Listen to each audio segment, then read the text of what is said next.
Аудио китеп 7-бөлүм 1-бет. Фейсбуктун баатырлары. Ассаламу алейкум мусулман бир туугандар. Аллахыма чексиз шүгүрлөр болсун.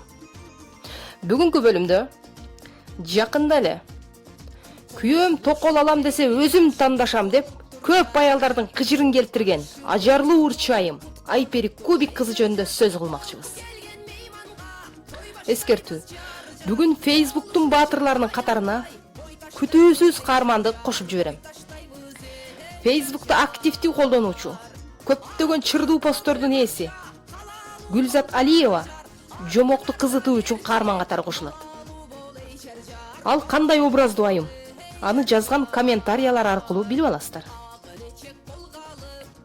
Айпери Кубик кызы Instagram баракчасында мурунку жарым жылаңач болуп түшкөн сүрөттөрүн, видеолорун өчүрүп, жалаң жолук салынган сүрөттөрүн, үй бүлөнү, ата-энени даңктаган сүрөттөрүн, видеолорун киргизип баштады. Бул анын намаз окуп, дин жолуна түшкөнүнөн кабар берет. Тамада Эрнест Бөрүбаев Facebook баракчасына кесиптешинин дароо эле 180 градуска өзгөргөнүн түшүнө албай турганын билдирген. Айперинин үнүн, сулуулугун, келбетин көрүп, мен сахна үчүн жаралган кыз го деп ойлочумун. Ошол келишимдүү келбетин хиджаб менен жашырып алганына түшүнө албадым. Айпери тойлордо шаңдуу ырларды ырдап, элди жакшы бийлетчү эле.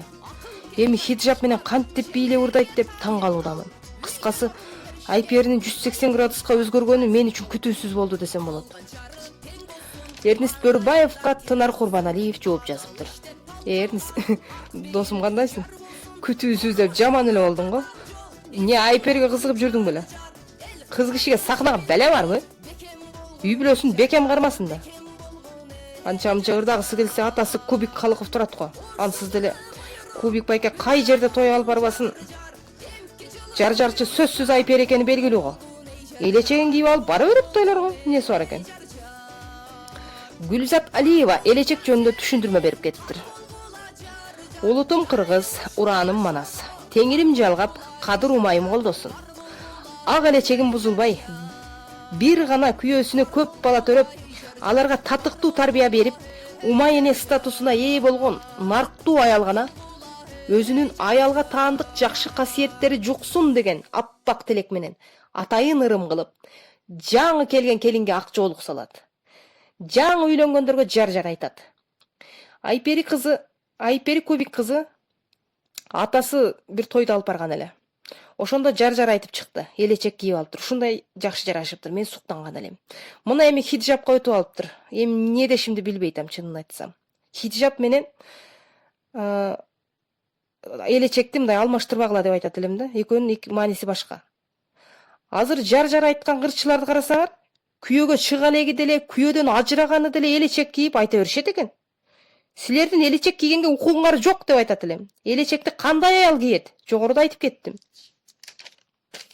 Нурия Нуру билдирүү калтырыптыр.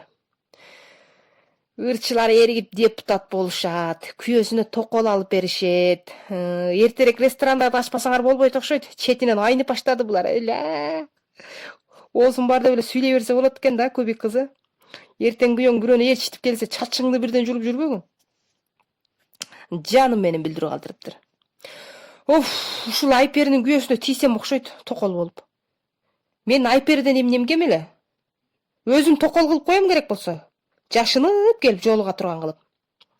Ушинтип жүрөгүн түшүрүп коеюнчу, экинчи антип сүйлөбөй калсын. Баткендик жеңебиз оюн билдириптир. Кыздар кандайсыңар? Экөөңөргө жигит таап берейин десем, басык бой атасыңар да. Бирөөнүн күйөөсүн не кыласыңар? Өзүңөр эде кыздай болсоңор, мен расы сонун машинеси бар жигиттерден таап берет эдим. Айпери деген менин катта халамын кошунасына келин болгон да. Баланын аты Шурик. Шурик деп коюшаттар да. Шуриктин ата-энеси да расы жакшы адамдар. Ажыга барып келген. Айпери кайненесин колго алып коюптур. Өкүнү барсам. Расы көп жаңы жоолуктар турат стол үстүндө. Булар не чалыңыза бердиби шонун баарын десем? Жок дейт. Айпери бериптир. Артисттер шонтип иштейт турбайбы? Бирөөдүн жоолуктарын реклама кылып берсе, каалаган жоолугун береттер экен. Шонтип эле кайненесине сарпай кылып коюптур. Енді олар намаз оқыған үй бүлөдө. Мусулманчылыкта 2 эмес 4 аялга уруксат экендер. Күйөөм токол алам десе өзүм тандашам деген мен мусулманчылыкты түшүнөм. Енді Аллахтын өкүмүнө каршы чыга албайм дегени деп эле түшүндүм мен. Талант Анарбаев билдирүү жазыптыр. Ассалому алейкум мусулман бир туугандар. Айпери дин жолуна түшүп эң туура жолду тандады десем болот. Бактылуулук бул намазда. 5 күндүк жашоо өтө берет. Ахиретти да ойлош керек. Токол темасына келе турган болсок, эгер Шурик экинчи аял алам десе, экинчисин алам десе да, Айперинин уруксаты жок эле ала алат. Болгону билип койсо болот, билдирип койсо болот. Мен ушундай экинчи аял алган атам деп айтыш керек. Антип ар бир аялдын уруксатын сурай берчү болсок, күйөөгө муктаждар турмушка чыга алмак эмес да. Бирок Айпери азамат, мындай сөздү бардык эле аял айта албайт да, айта бербейт дагы. Өзүнө ишенген, Аллахтын өкүмүнө баш ийген ыймандуу аял гана айтат. Динара Жороева билдирүү калтырыптыр. Динара каяка кетти дедиңер беле? Комментарий жазып жүрөт экен бул жакта. Саламатсыздарбы достор? Айперинин айткан сөзүнө ушунчалык сүйүндүм. Ушундай да аялдар бар экен деп. Талант Бейке айткандай, мындай сөздү бардык аял айта бербейт. Өзүнө ишенген аял гана айтат. Мисалы мен айта алам. Ошол сөздүчү. Азырынча менде күйөө жок. Эгер күйөөм болсо, Айпериге окшоп эле өзүм тандашып алып бермекмин. Эмнеге болбосун? Себеби мен мусулманчылыкты сүйлөбөйүн. Талант Байке турат бул жакта. Теңирчиликти сүйлөбөйүн. Гүлзат эже турат. Жөн эле эркектин биологиялык жаралышын эле алалы. Эркек көп аялды каалоочу болуп жаралат экен. Аялдар андай эмес. Жаратылыш өзү ошондой жаратып койсо, биз кантип каршы чыкмак элек? Эч бир эркек өзүнө кепилдик бере албайт. Мен бир гана аял менен жашап өтөм деп.